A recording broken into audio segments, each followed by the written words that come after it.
Work your ass off.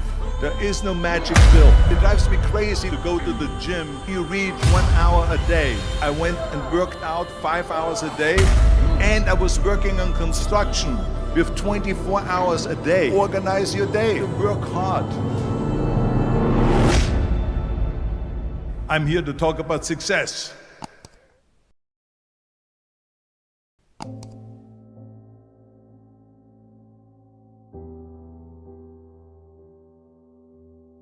I went to college. I went and worked out 5 hours a day, and I was working on construction because in those days in bodybuilding there was no money. I didn't have the money for food supplements or anything, so I had to go to work. So I worked on construction. I went to college. I worked out in the gym, and at night from 8 o'clock at night to 12 midnight I went to acting class 4 times a week. So I did all of that. There was not one single minute that I wasted. And this is why I'm standing here today. With the age of 20, I went to London and I won the Mr. Universe contest as the youngest Mr. Universe ever. And it was because I had a goal. You see, if you don't have a vision of where you go, and if you don't have a goal where you go, you drift around and you never end up anywhere. 74% hate their job in America. The majority of people don't like what they're doing because they're really not doing it because they didn't have a goal and they followed this goal. They just aimlessly drift around, and then all of a sudden there's a job opening, so they get that job because you have to work. But then when you work, it's a chore. It's work. It's not fun. So if you think about, only a quarter of the people really enjoy what they're doing in life. So people always ask me, when they saw me in the gym in the pumping iron days, they say, why is it that you're working out so hard? 5 hours a day, 6 hours a day, and you have always a smile on your face. The others are working out just as hard as you do, and they look sour in the face. Why is that? And I told people all the time, I said, because to me, I'm shooting for a goal. In front of me is the Mr. Universe title. So every rep that I do gets me closer to accomplishing that goal, to make this goal, this vision, turn into reality. Every single set that I do, every repetition, every weight that I lift will get me a step closer to turn this goal into reality. So I couldn't wait to do another 500-pound squat. I couldn't wait to do another 500-pound bench press. I couldn't wait to do another 2,000 reps of sit-ups. I couldn't wait for the next exercise. So let me tell you something, visualizing your goal and going after it makes it fun. You got to have a purpose no matter what you do in life.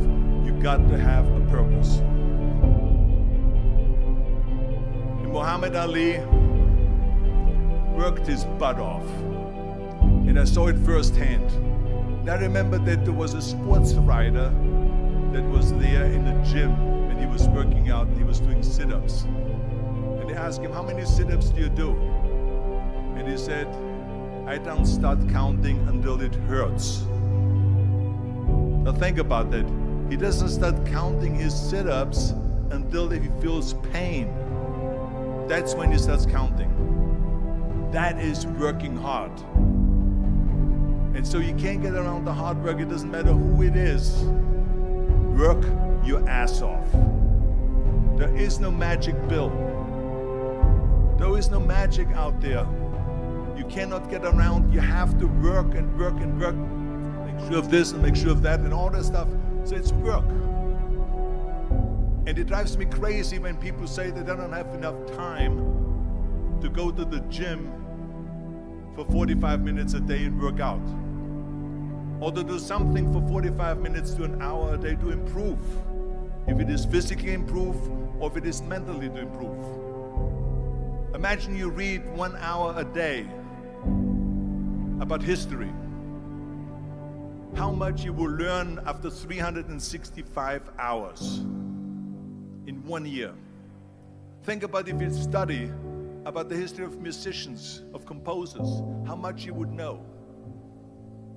Imagine if you would work on a business, on some business that you want to develop every day for an hour. Imagine how further along you will go and get.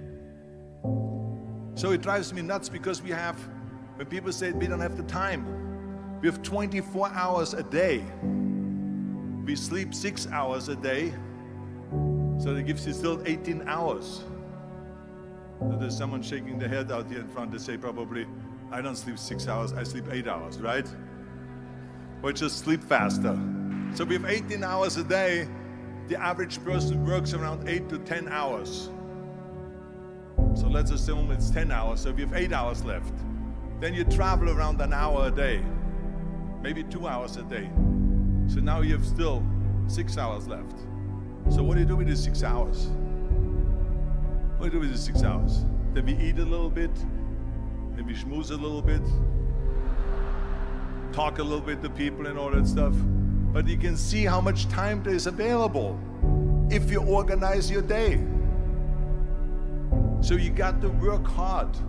I hate plan B. And I tell you why.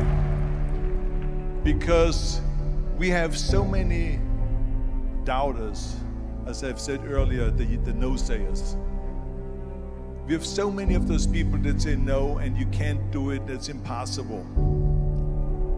That is okay because we just turn off, as I said earlier, and we listen and we hear the no being a yes.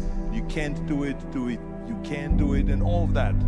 So that is possible to do that amongst all the negative people around you. But when you start doubting yourself, that's very dangerous. Because now what you're basically saying is that if my plan doesn't work, I have a fallback plan, I have a plan B. And that means that you start thinking about plan B, and every thought that you put into plan B, you're taking away now that thought and that energy from plan A.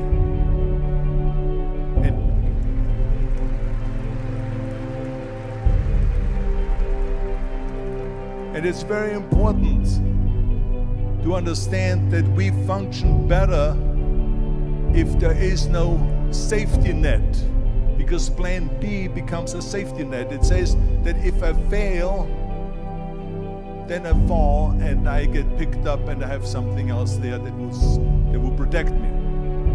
And that's not good, because people perform better when there's no safety net. People perform better in sports and everything else if you don't have a plan B. I'm telling you, I've never ever had a plan B. I made a full commitment that I'm gonna go and be a bodybuilding champion. I made a full commitment that I'm gonna be in America. I made a full commitment that I'm gonna get in the show business and I'm going to be a leading man. No matter what it takes, I will do the work.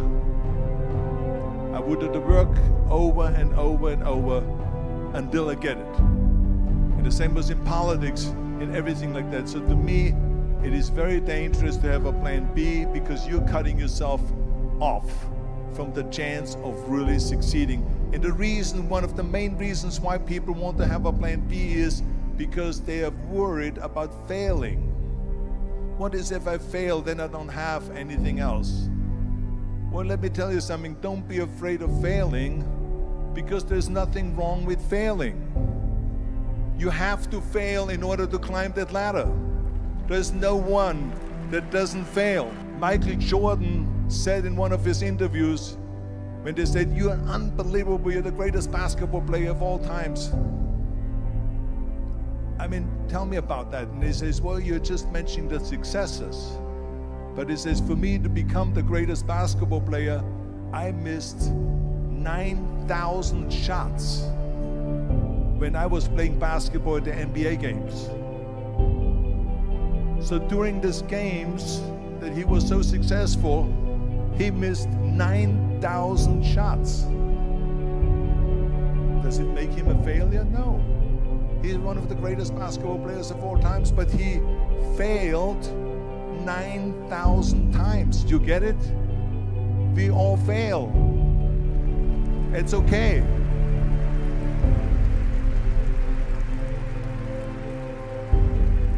What is not okay is that when you fail, you stay down. Whoever stays down is a loser. And winners will fail and get up, fail and get up, fail and get up. You always get up. That is a winner. That is a winner. I failed in bodybuilding. I lost bodybuilding competitions. I lost powerlifting competitions. I lost weightlifting competitions. I had movies that went in the toilet and that were terrible and got the worst reviews. And in politics, I remember I had many of the initiatives on the ballot, and we lost. My approval rating in California went down to 28%. And then it went back up again, and they won again the governorship. Hey, we all lose. We all have losses. This is okay. And this is why I say don't be worried about losing, because when you're afraid of losing, then you get frozen. You get stiff. You're not relaxed. You got to be, in order to perform well in anything, if it's in boxing or if it is on your job or with your thinking, is only happening when you relax. So relax. It's okay to fail. Let's just go all out and give it everything that you got. That's what it is all about. So don't be afraid to fail.